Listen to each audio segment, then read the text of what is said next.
पुढची रेसिपी आहे आपली धिंगरी डोलमा. धिंगरी डोलमा. Yes. साध्या सुद्धा तू करतच नाही ना, म्हणजे डाळ आमटी किंवा डाळ नाही. बाटी असं काही नसतं ना, नाही. वेगळंच असतं ना हो काहीतरी. हो धिंगरी डोलमा. धिंगरी डोलमा. ओके, मला साहित्य सांगतेस काय काय इथून? बारीक चिरलेले टोमॅटो, नंतर हे आहे मशरूम्स, नंतर कुस्करलेलं पनीर, कुस्करलेलं पनीर, नंतर बारीक चिरलेला कांदा, कांदा, आलं लसणाची पेस्ट, नंतर कोथिंबीर, काळी मिरी पावडर, जिरे, मीठ. ओके, साहित्य बघितलं. आता जाऊया कृतीकडे. पहिल्यांदा काय करायचं मला सांग? पहिले आपल्याला आता फोडणीसाठी जिरं घ्यायचंय. मग ही पेस्ट लागेल आपल्याला आलं लसणाची. तर यात लगेच आपण कांदा घालून घेऊ. ओके, यात आपण जेवढा कांदा घालणार तेवढा टेस्टी लागतं ते. आता हा एक आपण मीडियम साईजचा कांदा घेतलेला आहे. तर यात आपण टोमॅटो घालूया, एक मीडियम साईज. बस. आपल्याला शिजवून घ्यायचं ना. हो, आता हे आपल्याला एक ब्राउनिश होईपर्यंत शिजून घ्यायचंय. सरसरीत म्हणजे आता या विश्रांतीच्या काळात हे जे आवाज बघा, सर्र असा आवाज येतो, हे आपली छान झालं ना. हो हो. ओके, आता काय करायचं मला सांगता? आता यात आपण सॉल्ट घालूया, मीठ घालायचं थोडंसं. Okay okay fine. आता मशरूम्स घालायचे. बस. ते मशरूम जरा गिळगिळीत असतात नाही का? हो, पण ते आपल्या शरीरासाठी पण उपयोगी असतं. त्याच्यामध्ये फायबर्स असतात, पोटॅशियम असतं. नंतर हे BP कंट्रोल करण्यासाठी उपयुक्त आहे. बरं. त्याच्यामुळे आजच्या जमान्यात थोडंफार का होईना पण खाल्लं पाहिजे. हो. मशरूमला आपोआप पाणी सुटतं. याला जास्त शिजवायची गरज नसते. मशरूम स्वतःच म्हणजे मशरूमने BP कंट्रोल होतं. Is it proved? हो, म्हणजे आहे. आता यात आपल्याला काळी मिरी पावडर घालायची. हो, जास्त काळी मिरी घालू तरीही चांगलं आहे, म्हणजे ज्यांना तिखट आवडत असेल त्यांना. ओके, आता यात आपण कुस्करलेलं पनीर घालूया. म्हणजे इक्वल क्वांटिटीमध्ये आपण घेतलं तरी चालेल असं. ओके, आता याला आपण हाय फ्लेमवर थोडंसं परतून घेतलं आणि नंतर कोथिंबिरीने गार्निश करून रेडी टू सर्व. आता फक्त सर्व करताना आपल्याला कोथिंबीर घालायची. हो, का हे करताना सुद्धा घालायची थोडी? आपल्या आवडीनुसार. हे थोडा छान वास लागेल. हा, कोथिंबीरचा वास अप्रतिम येतो. डन. येस. फर्स्ट क्लास, बढिया. लिहून घ्या साहित्य आणि कृती.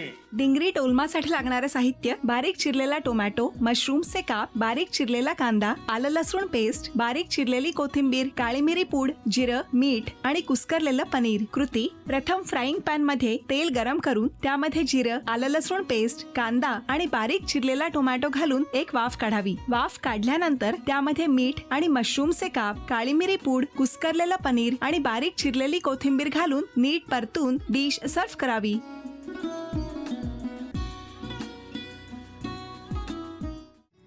एक वाटी खजूर घेतलेला आहे. बरं. आणि तेवढीच वाटी आपलं हे दूध आहे. बर. आणि तो आपण भिजवायचा भिजवून ठेवायचा. बरं. त्याचप्रमाणे आपण ही साखर ही बारीक करून घेणार आहोत. साखर बारीक करून घ्यायची. हो, साखर हे अर्धा तास भिजून हे तर वाटून घ्यायचंच. हो. पण मग साखर का बारीक? त्याच्यापेक्षा आपण पिठी साखर घेतली असती ना. नाही, पिठी साखरेला पाणी सुटतं नेहमी, म्हणून आपण पिठी साखरेपेक्षा नेहमी साखरच दळून घेतलेली जास्त चांगली असते. तिला पाणी सुटणार नाही. त्याला पाणी सुटणार. ठीक आहे, मग आपण अर्धा तास हे भिजत घालून याला मिक्सरला वाटून घेऊयात. हो. गरज पडली तर त्या दूध घालूयात. हो. आणि साखर सुद्धा मिक्सरला बारीक करून घेऊयात. बरोबर. हे सगळं आम्ही करून घेतो आणि मग आपण पुढच्या कृतीकडे वळूयात.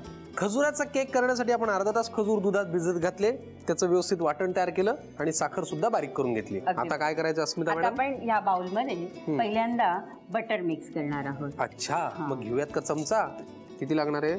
थोडस अजून लागेल. अजून लागेल. बर, अजून लागेल. हो, लागेल अजून. बर, जवळपास सगळंच घेतलं नाही, आपण. सगळं नाही, थोडं ठेवून द्या, एवढं नाही लागणार. मिक्स करायला मला ते आपण बटर थोडंसं मेल्ट करून घेतलं. बर. बटर मेल्ट झालं की आपण त्याच्यामध्ये हे खजुराची पेस्ट टाकणार आहोत. बर. एरवी तुम्हाला घरी मदत कोण करतं? कोणी नाही करत. किचन मध्ये माझं मलाच असता. करावं लागतं. हो. बर. पण मग आता तुमची शाळा आहे म्हणल्यानंतर हो. सगळं करून बाहेर पडता? हो, नक्की. 12 वाजताची शाळा असल्यामुळे मला काही तसं वेळ मिळतो किचनमध्ये सकाळचा. भरपूर वेळ मिळतो. बर. आता खजूरही मिक्स झालेला आहे व्यवस्थित. बरं. आता आपण साखर मिक्स करून घेऊ, पण एवढी सगळी साखर नाही लागणार आहे आपल्याला. बर. थोडी कमी घेऊ, कारण खजूरही गोड असतो. बरोबर.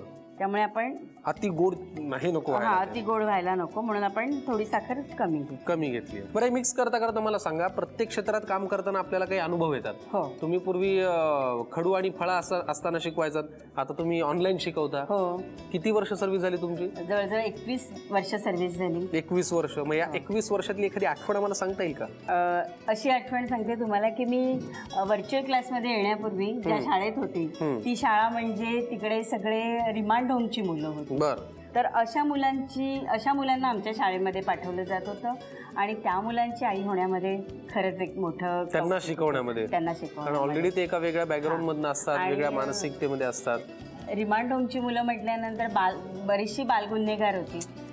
त्यांची बॅकग्राऊंड जी बघितली तर त्यांना आईशी संबंध अजिबातच नसायचा, त्यामुळे बाईंबद्दल त्यांच्या मनातही खूप जिव्हाळा होता. बरोबर. वा वा. बरं, काय करायचं पुढे? आता आपण त्याच्यामध्ये मैदा ऍड करणार आहोत, पण थोडा थोडा घालणार आहोत. बरं. मी अजिबात स्वतःच्या मनाचं म्हणजे एकत्र सगळा घातला तर गुठळ्या होण्याची शक्यता असते, म्हणून आपण थोडा थोडा ऍड करत जाणार आहोत.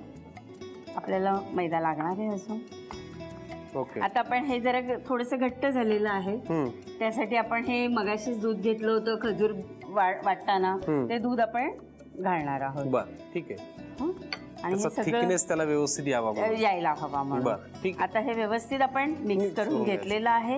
आता त्याच्यामध्ये आपण बेकिंग सोडा आणि बेकिंग पावडर दोन्हीही घालणार आहोत. अगदी पाव चमचा बेकिंग पावडर किती लागणार आहे? थोडीशी. हा पुरे. पुरी. आणि आता बेकिंग सोडा. बेकिंग सोडा हा किती लागणार आहे? तो पण अगदी किंचित. बरोबर. अगदी छान.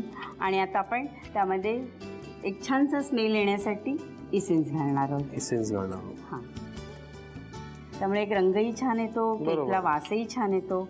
आपलं मिश्रण तयार झालेलं आहे. बरं. आणि आपण आता ते बेकिंग ट्रे मध्ये उतरवून घ्यायचं आहे. ठीक आहे.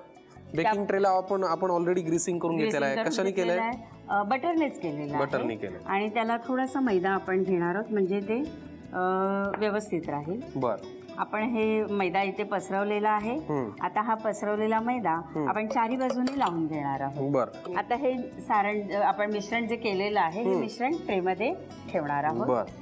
आणि 180 सेल्सिअस वरती आपण ओव्हन प्रीहीट करून घेणार. प्रीहीट करून घ्यायचंय. बरं. आणि हे बेक करताना जे आहे ते किती वेळासाठी आणि किती डिग्री सेल्सिअस वरती? हे साधारण 35 मिनिटं मध्ये होऊन जातं. 35 मिनिटात होतं? त्याच्या आधी आपण 25 मिनिटं झाल्यानंतर एकदा जरा टेस्ट करायचं की किती वेळ लागणार आहे. बरं, मी याच्यात ओततो तोपर्यंत तुम्ही त्याला पसरवून घ्या. याचा मी पसरवतो. म्हणजे आधी 180 डिग्रीला आपल्याला प्रीहीट करून घ्यायचं. करेक्ट. आणि मग नंतर 180 डिग्रीलाच 35 मिनिटं ठेवायचं. हा, आता हे मस्त आपण ठेवलेलं आहे. आपण एक गोष्ट राहिली, आपण हे जे ड्रायफ्रुट्स आहेत नाही ती राहून चालणारच नाही. ते वरतून घालणार आहोत. बरं. केक वरती 180 डिग्री सेल्सिअसला आपण आधी ओव्हन प्रीहीट करून घ्यायचं आणि त्यानंतर 180 डिग्री सेल्सिअसलाच 35 मिनिटं हा खजुराचा केक बेक करायला ठेवायचा. मग तयार होईल केक. पण त्याआधी 25 मिनिटांनंतर जरा चेक करा कुठपर्यंत आलाय केक, कसा नेमका झालाय, होतोय की नाही. बरोबर. चला मग तिकडे ओव्हन आहे, आधी आम्ही प्रीहीट करतो मग बेक करतो.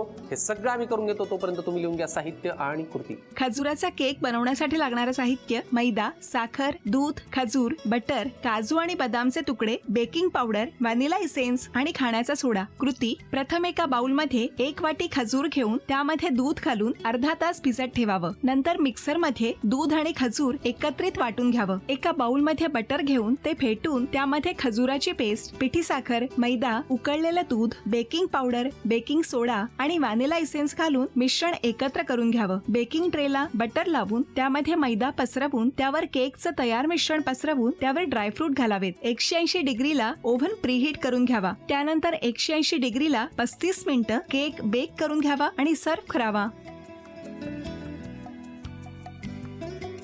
पहिला पदार्थ करायचा आहे मेक्सिकन टाकोस. आपल्याला दुसरा पदार्थ करायचा आहे. काय याचं नाव आहे? Choco vanilla balls.